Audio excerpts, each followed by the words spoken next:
Donald Trump announced in that rally that General James Mattis, Mad Dog Mattis, is his choice, as he said to everyone in the room. He doesn't want anybody to take it farther, but we did listen in, so it's okay to repeat it. His choice for Secretary of Defense. Joining me now is General Jack Keane, retired four-star general, chairman of the Institute for the Study of War, Fox News military analyst. General, great to have you with us. Let's go straight to General Mattis. Mad Dog Mattis.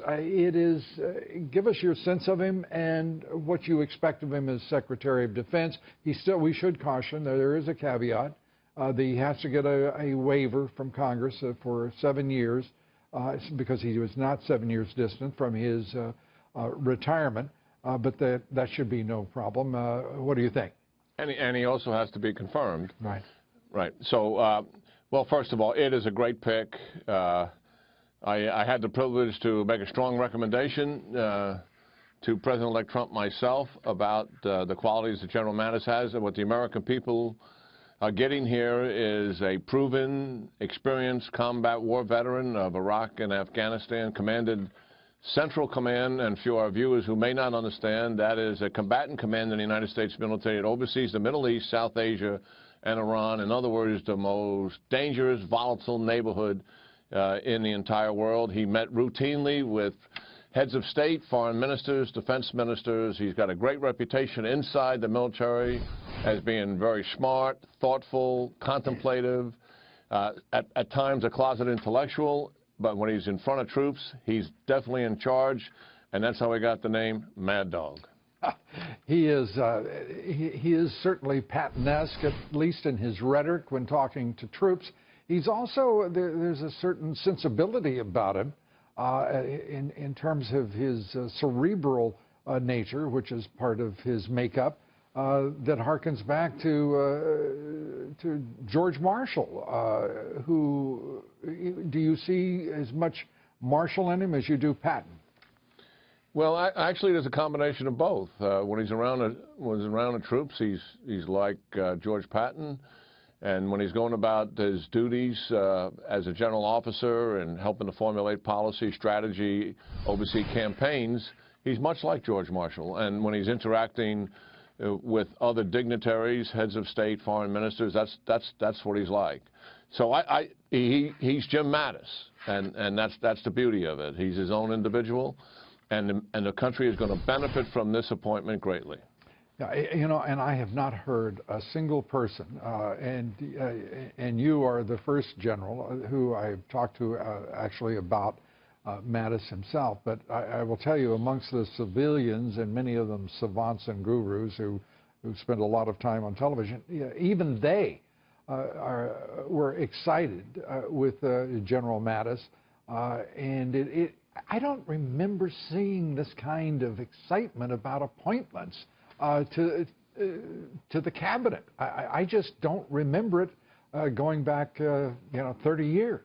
Well, I think, Lou, somewhat of an explanation for that, if I may, has to do with what has happened these last 8 years. President Obama, through his policies, has gone through 4 secretaries of defense. 2 of them left early of their own accord, and one he had to fire because he was absolutely refusing to execute some of his policies. And the 4th one is in place as we speak. We had a president who was at war for all of his 8 years. He refused to embrace those wars. He refused to put together any policy whatsoever to win those wars. We have a president-elect who would rather not be at war, certainly, but he knows he is, and he's embracing those wars. If we're committed to war, and I think he'll avoid being committed to war if he can, but once committed, he has one thing in mind, this president-elect, and that's to win. Yeah. And he's putting in place what he believes is the right time, right place for a proven combat general like Jim Mattis, because of that reality I'm talking about. And he sees those threats out there. He wants somebody that understands those threats, who's been close to it, who knows what it means for soldiers to be killed in combat, who will only advocate the use of force when all other options are expended. So that is, I think, is the major change that's taken place here from what President Obama did with his 4 secretaries of defense and what President-elect Trump wants to do with his. You know, General, as you put this moment in context in terms of 4 secretaries of defense under a man who's been in the White House for just under 8 years.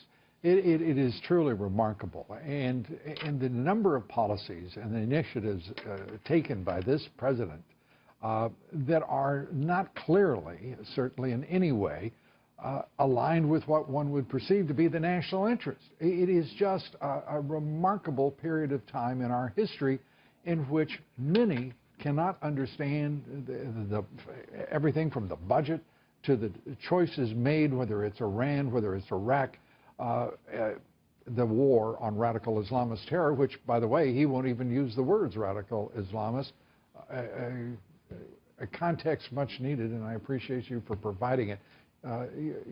Your final thoughts here. Well, it really is testimony to what has taken place these last 8 years, because we're in a situation, Lou, where the war in Afghanistan, as it exists today, is not winnable, and that conclusion is driven by policy decisions made by the Obama administration. Right. Obama pulled us out of Iraq, and now we're back in Iraq, fighting in Iraq and fighting in Syria with a campaign plan that is inadequate to defeat ISIS. These are things that will be right on the front burner for Mr. Trump. The second thing, as you mentioned, radical Islam has morphed into a global jihad. It expanded dramatically, and we have no strategy, no plan to defeat it, none. I think that's, well, I know that's about to change, General, as do you. I certainly appreciate it. Always good to see you, Jack. Yeah, good talking to you, Lou. General Jack Keane.